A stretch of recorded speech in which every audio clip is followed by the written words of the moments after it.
يقولون عمن يكفر من كفره الله ورسوله تكفيري، مثل ما يقوله المعاصرون من المرجئة المبتدعة. ما في شيء اسمه تكفيري، هذه من رؤوسهم أتوا بها المرجئة. من كفره الله ورسوله كفرناه، هذا دين. ومن لم يكفره الله ورسوله لا نكفر. فالمرجئة يقولون لمن كفره الله ورسوله تكفيرية، وعنده أفكار تكفيرية أحدثوها المعاصرون. فهذه علامة أهل البدع الوقيعة في أهل الأثر في أهل السنة، كما ذكر أبو حاتم رحمه الله تعالى. كلمته جميلة. صاحب البدعة لا يستطيع مقارعة الحجة بالحجة والدليل، وإنما يأتي بالألفاظ البذيئة والتنابز بالألقاب في ذلك. نعم.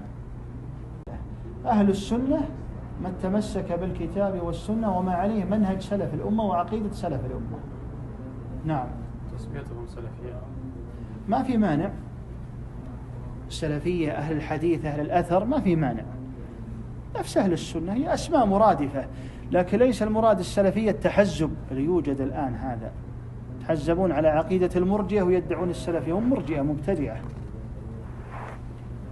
السلفي الذي يكون على عقيدة السلف في كل أبواب الاعتقاد، هذا السلفي. أما بعض الموجودين الآن فهم مرجئة، يقول لك الإيمان كمال في الإيمان، وتارك العمل مسلم، وتارك التوحيد مسلم، ساب الله مسلم، إيش بقي من الإسلام؟ يقول لك إنه سلفي. هذا ما هو سلفي، هذا سفهي.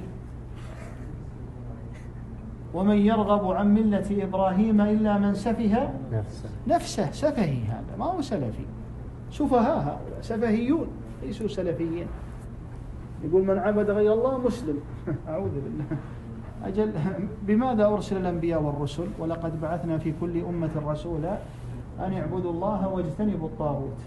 هؤلاء سفهيون ليسوا بسلفيين. نعم.